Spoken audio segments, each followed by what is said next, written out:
Boa noite, estamos aqui em clima natalino e eu sou a enfermeira Daniele Perdigão, doutora em Ciências da Saúde pela Universidade Federal de Goiás, graduada pela Fundação Educacional Serra dos Órgãos e estarei aqui com vocês todas as terças-feiras às 19 horas na TV Alegria. Seja muito bem-vindo ao Viva Melhor, um espaço dedicado à promoção de conhecimento, troca de experiências e inspiração para quem acredita em uma saúde mais humana, eficiente e centrada em resultados que realmente importam para as pessoas. No programa de hoje, nós vamos conversar sobre um assunto de suma importância, tanto no âmbito hospitalar como no âmbito ambulatorial e domiciliar, o tratamento de lesões cutâneas. As feridas não tratadas falam, e elas falam de dor, de limitações e muitas vezes de histórias que poderiam ter sido diferentes, como o cuidado certo. No coração desse desafio surge uma profissional que vai além da rotina hospitalar, a enfermeira empreendedora especializada no tratamento de lesões cutâneas. Em um cenário onde a ciência avança e a demanda por cuidado qualificado cresce, ela transforma o conhecimento em solução, a técnica em alívio. E hoje nós vamos conhecer como o empreendedorismo na enfermagem está revolucionando a forma de tratar e recuperar a pele, o nosso maior órgão e uma das mais importantes barreiras de vida.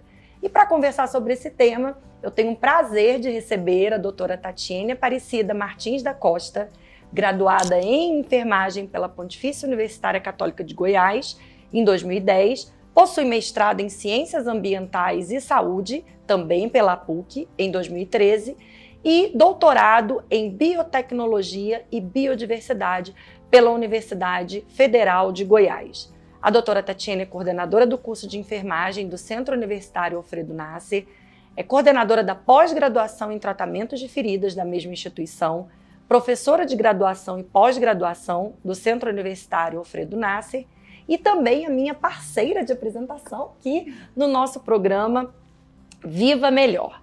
Doutora Tatiane, é um prazer tê-la aqui conosco. Seja muito, muito bem-vinda ao nosso programa Viva Melhor. É um prazer estar aqui com você.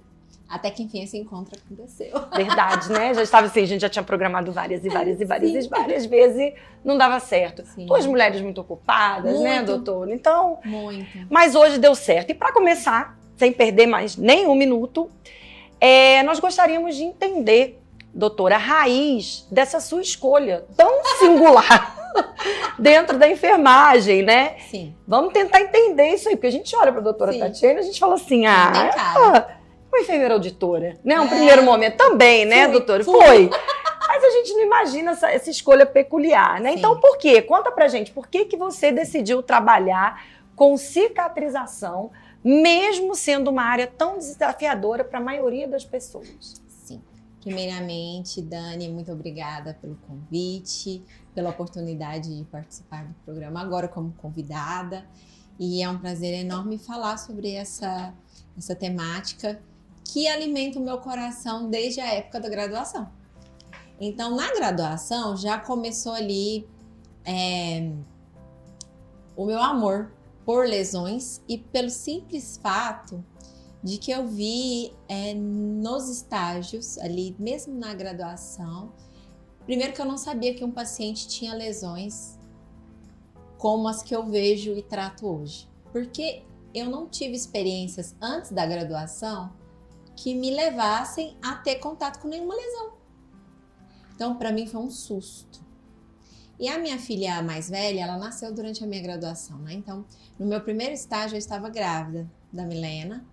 E sensível não, né? Dá outro nome. Imagina. Né? E eu fui para o ambulatório de pé diabético do Hospital das Clínicas. E lá, eu não me esqueço dos casos porque me impactaram muito. Eu não consegui ver ali algo como o que para a maioria era impactante no aspecto de não conseguir lidar, porque é algo doloroso, é algo sensível demais. Eu só consegui ver a dor do paciente. E por eu estar grávida, a professora ficou impressionada. E eles estavam fazendo curativo, de repente eu estava segurando na mão do paciente. E ela já me alertou, ela falou assim, esse seu zelo E esse olhar que você teve para a dor do paciente, ele às vezes é incomum em feridas, porque é algo que impacta muito. Então eu olhava para os meus colegas, eles estavam num cantinho apertado, querendo esconder. Querendo fugir, né? Fugir, isso. E eu queria mexer, E na graduação eu já comecei a perseguir tudo que tinha em relação a feridas. E a nossa formação, né, não é diferente hoje, de 15 anos atrás, de quando eu me formei. Ela é generalista, então ela não foca em nichos específicos, normal, né? Normal. Mas você tem a possibilidade de ir além daquilo que você mais gosta ali, né? E desde a graduação, eu fui alimentando o meu conhecimento com procurar mais sobre feridas, mais do que era oferecido. E não, na época, quando eu graduei, não tinha especialização em estomaterapia, em dermatologia, com possibilidade de empreendedorismo. Não havia essa possibilidade, né? Então eu fui para a primeira área que eu tive emprego. Então eu fui para auditoria e ao mesmo tempo fui tendo outras oportunidades, fui fazer mestrado. Mas a paixão estava lá. Em 2011 eu tomei posse do meu concurso em Brasília, para onde que eu fui? Para uma unidade que tinha lesão por pressão social. Todos os pacientes, todos. E aí eu falei, não, pronto, agora aqui eu vou saber se eu gosto de verdade, né? Porque aí eu tinha a possibilidade de trabalhar muito. E, de novo, a mesma coisa, enquanto a maioria fala, pelo amor de Deus, esse setor é horrível. Por quê? Porque tinha muitas feridas. Eu falava, meu Deus, esse setor é um amor. Tô no paraíso. E tinha muitas lesões para serem desbridadas, né? Saúde pública, a falta de especialistas, principalmente cirurgião plástico, cirurgião geral, vascular para desbridar era enorme, então os enfermeiros tinham muito respaldo para desbridar e tinha que dar conta. De novo, a maioria não quer. Não quer. Pelos riscos, pela falta de conhecimento, porque não é algo que gosta de lidar. E eu pegava até banquinho para sentar e desbridar. Então fui estudando mais, aos poucos eu já estava fazendo parte de comissões para discussão de casos, para ensinar outros enfermeiros a desbridar. E aí foi aumentando. Passei a vender cursos, né, na internet, na faculdade de desbridamento, mas ainda não vinha a ideia ainda, né, de empreender, até porque eu tinha outros caminhos, milhões de caminhos, né? Nunca foi um caminho só e ficar quietinha num emprego só, né? Aliada a Brasília, tinha a faculdade, tinha a coordenação, tinha a docência. E quando veio a ideia de empreender de verdade, né? Porque até então eu estava estudando e trabalhando, né, com feridas em Brasília, mas aí chegou num momento que o ciclo de Brasília, para mim, na minha cabeça, com o que eu queria, ele se fechou. No que ele se fechou, eu falei, agora tem que ter coragem. Agora é a hora. E aliado a isso, eu vi outros casos de sucesso, vi outros enfermeiros, eu falei, sim, gente, se eu que estudei a vida toda isso, não tiver coragem para abrir, e às vezes alunos recém-formados com coragem, então eu preciso rever meus conceitos aí. E foi aí que eu tive coragem, né? Eu comprei o consultório sem ter um paciente. Eu apostei 100% na minha capacidade, na vontade de Deus na minha vida e de que daria certo. 100% em pensamento positivo. E foi muito rápido para vir, inclusive. Porque como a gente é docente há muitos anos e os nossos temos excelentes relações, graças a Deus, os nossos ex-alunos, eles sempre souberam da minha paixão, sempre souberam do meu estudo nessa área, né, do doutorado nessa área. E da sua competência, né, da sua entrega. Foi fácil vir. E de um vem outro, que vem outro, que vem outro, que vem outro, e graças a Deus vem sendo uma descoberta maravilhosa na minha vida. E o interessante, gente, é assim, o quão é importante a fala do professor no processo de formação do aluno, né? Somos duas professoras, coordenadoras de curso, né? Então, assim, o quão essa fala, ela tem peso, né? Porque o que a professora te falou foi um grande alerta para uma coisa que nem você mesmo sabia, e isso abriu portas. Porque, para quem não sabe, gente, o pé diabético ele tem um odor muito característico, e isso, assim, pra gente que não tá grávida, já é triste de aguentar, né? Porque você tem com miíase. Aí você tem pseudomonas, que o cheiro gruda aqui, ó. Fica aqui atrás do seio paranasal. Parece que impregna, né? na roupa. Impregna na roupa, e a gente fica lembrando desse cheiro o dia todo. Então, isso para uma pessoa sem estar grávida já é duro de aguentar. Uma pessoa grávida que tem a questão da M, né, normal e tudo, enfim. Então, aí mais aliado ao que a professora disse, foi né, e é muito interessante. Assim, os professores que estão assistindo, né, vamos ter aí muito zelo com o que a gente fala para os nossos alunos, né? Porque às vezes você... Pode levantar e pode derrubar. E pode derrubar, exatamente. E Tati, me fala uma coisa, o que caracteriza uma ferida de difícil cicatrização e quando que a gente deve considerar que ela se tornou um problema de saúde mais sério? Porque às vezes você tem uma lesão ali e essa lesão já é cativa. Tem tantos anos, né, que a gente não consegue entender, às vezes o paciente não consegue entender que aquilo ali é uma coisa séria para a saúde. Primeiro, hoje, as coisas, graças a Deus, evoluíram muito. Então, hoje, até uma ferida operatória, ela é classificada como uma ferida que exige cuidados. Não é mais assim, seu João, fez aqui uma laparotomia, pronto, se eu tá de alta, pode lavar lá no chuveiro. Não, não é mais assim. Até uma ferida operatória, né, que é uma ferida que tem ali muito pouca perda tecidual, porque tem a sutura, né, da epiderme, da derme, do músculo, daquilo que precisa. Mesmo assim, ela é considerada uma lesão que exige zelo. Então, mas quando que ela traz complicações maiores, muito mais repercussões do que a própria pele, né? Quando que ela se torna sistêmica. Qualquer lesão que não cicatriza, a gente tem um marco, né, nos últimos consensos de cicatrização, que é qualquer lesão de qualquer tamanho, pode ser pequenininho, pode ser grande, não tem a ver só com o tamanho, tem a ver com a complicação da lesão. Qualquer lesão superficial, profunda, pequena, grande, que não reduz 50% do seu tamanho, 50%, ou seja, que ela não contrai 50% do seu tamanho, em 6 semanas, ela é considerada complexa. E aí você não vai conseguir cicatrizar ela em casa com óleo Derson. Vou começar a falar mal dos produtos aqui. Você não vai dar conta de cicatrizar ela em casa com óleo Derson. Mas eu cicatrizei. Gente, tem casos e casos. A grande maioria, a gente baseia nossas condutas na maioria, nos estudos. E a maioria não cicatriza. E não é simples assim. E às vezes aquela que cicatrizou é porque tinha que ser. Ia cicatrizar de qualquer maneira. Nosso próprio corpo tem poder de autorreparação.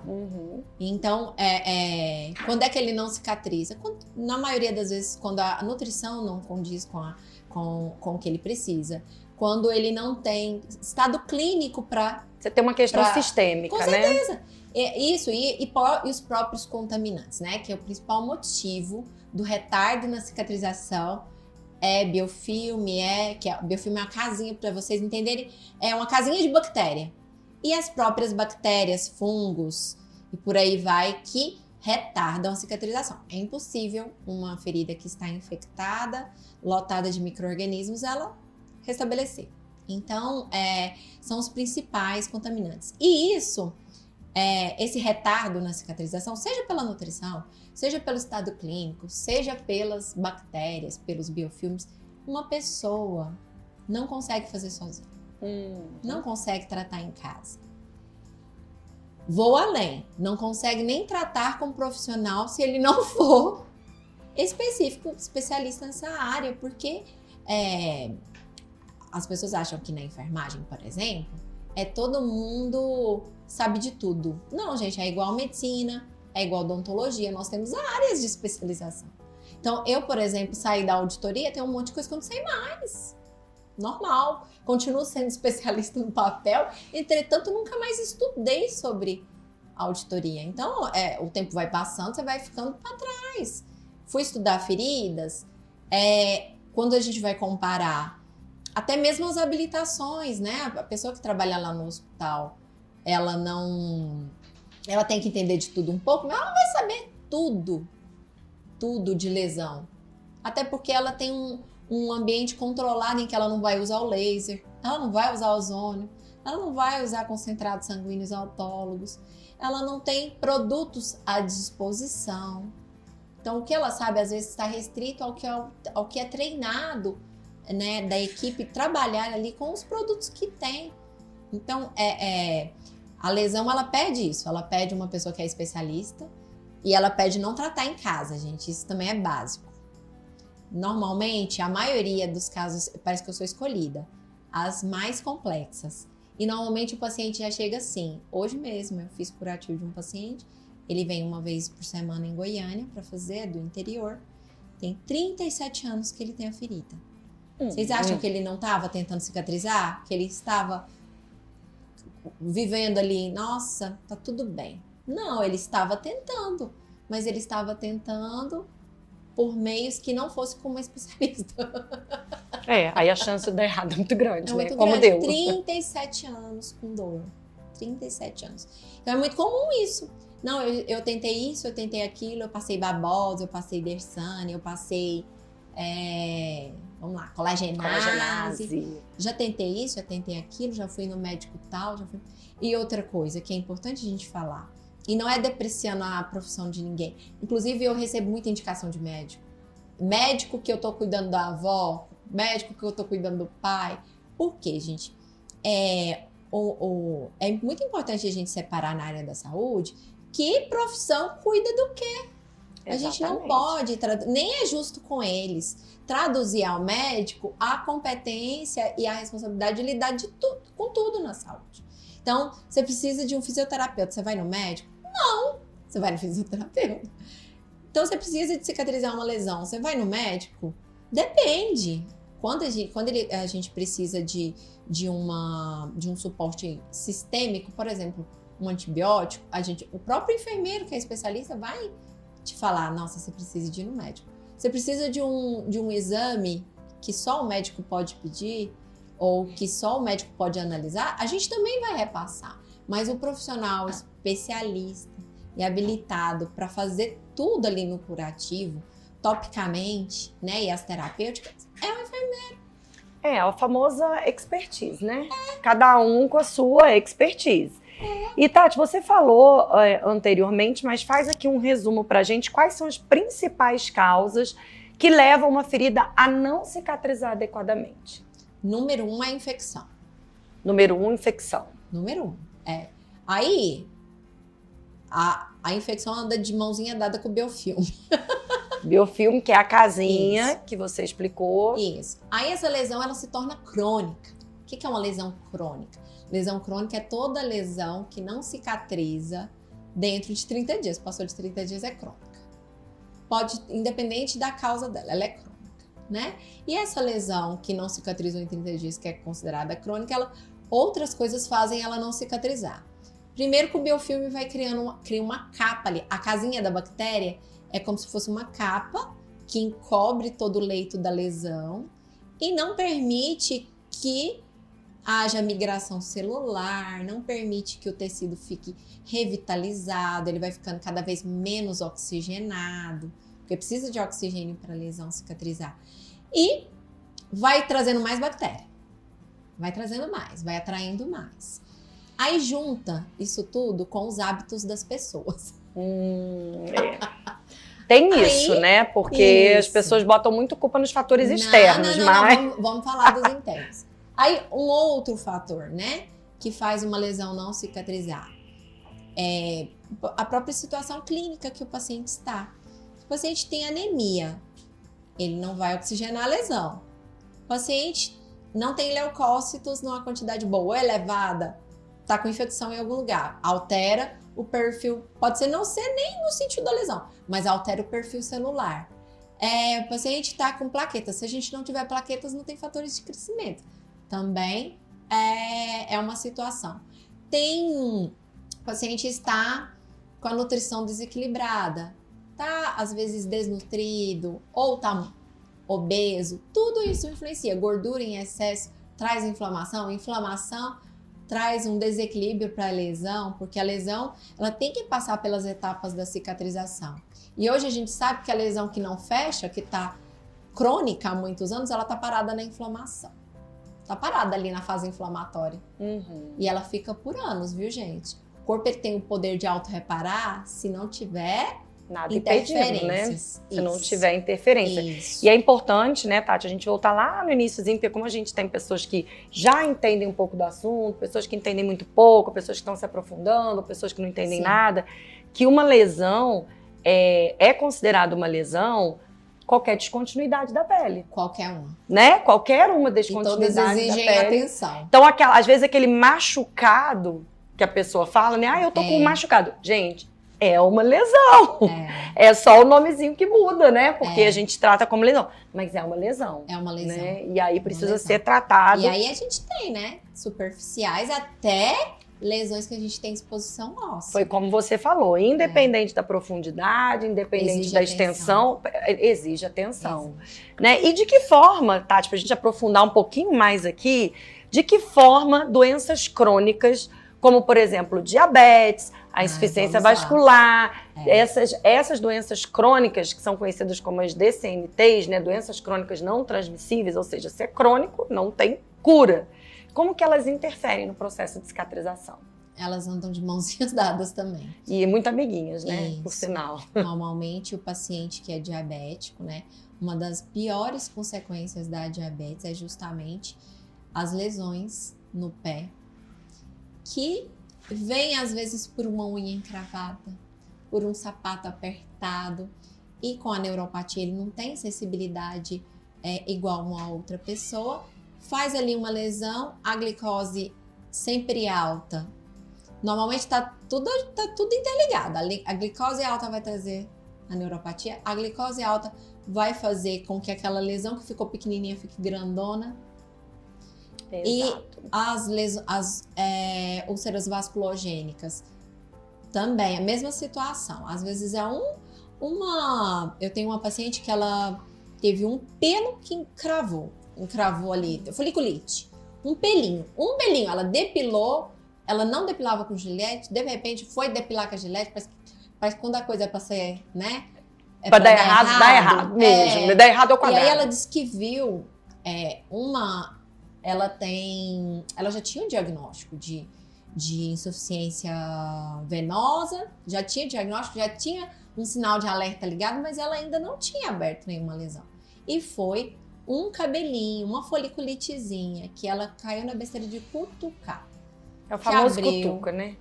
Pega ele deu um pontinho, ele deu um pontinho de pus e ela foi lá e cutucou. No que ela cutucou, abriu pequenininho. Aí, pequenininho, alguém dá atenção? Não, ninguém dá atenção. Começou a doer, foi abrindo.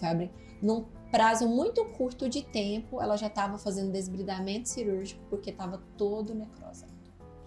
Então, a insuficiência venosa, a diabetes, ela traz essa complicação, né, de não cicatrizar fácil. A insuficiência venosa, gente, porque não chega oxigênio no tecido. Então, as válvulas ali, venosas ali, elas não funcionam direito. Não chega oxigênio suficiente. Então, uma lesão pequenininha, ela vai ficar enorme. Porque ela vai só progredir negativamente ali no processo de cicatrização. E se não tiver uma conduta adequada, ou seja, se não tiver um tratamento com um especialista, são os casos que a gente vê a pessoa perdendo a perna. Então, é uma das piores consequências, tanto da diabetes quanto de quem tem... E outra, é muito comum, quem tem diabetes também tem insuficiência venosa. É um kit. É um kit.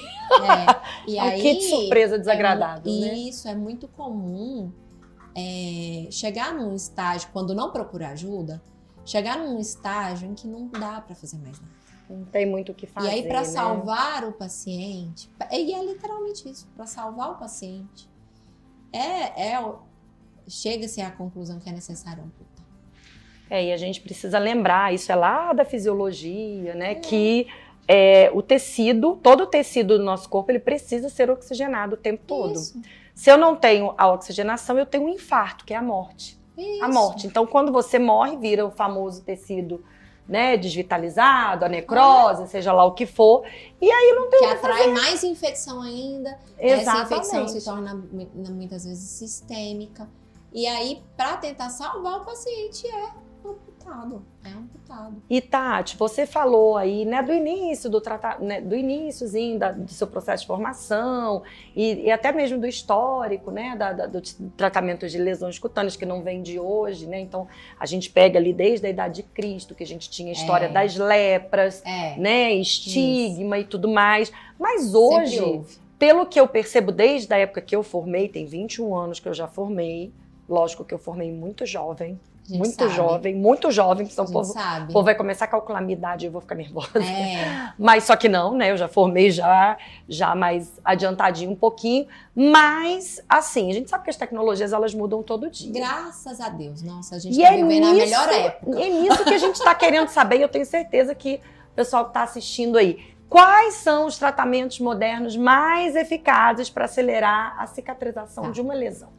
O melhor de todos, que ganhou meu coração, inclusive eu vou deixar meu Instagram, vocês vão olhar lá. Fiz hoje, agora antes de chegar aqui, são os concentrados sanguíneos autônomos.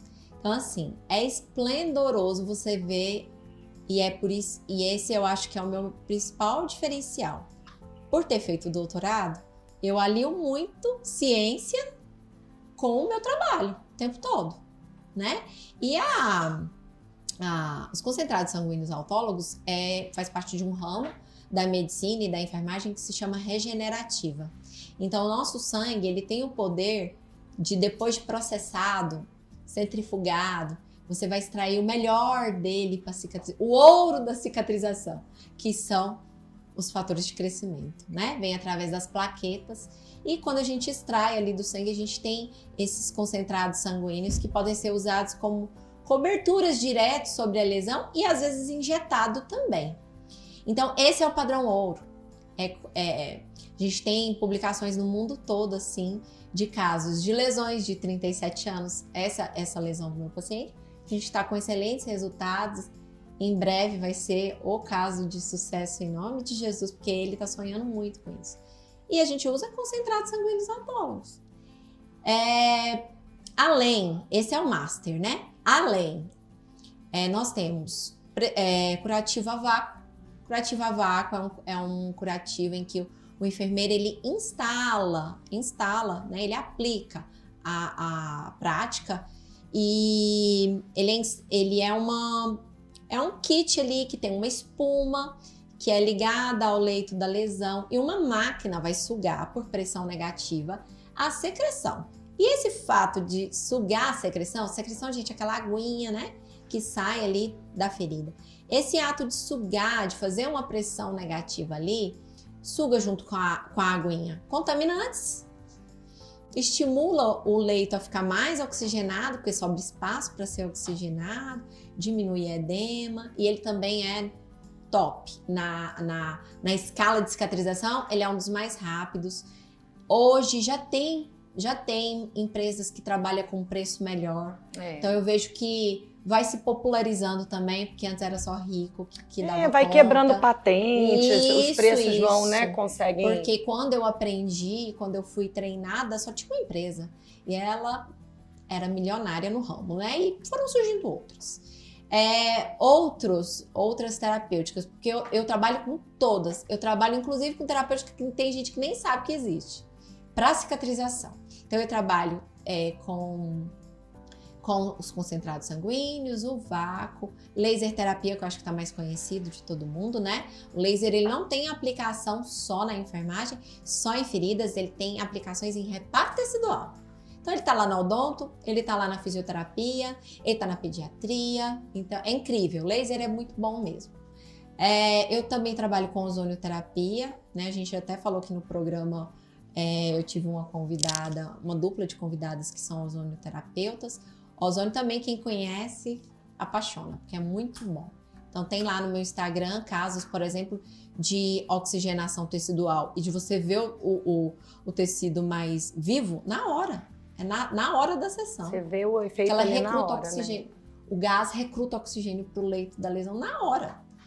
E trabalho também com eletroterapia. Esse é que eu vejo que as pessoas mais nem sabem que isso é usado em cicatrização.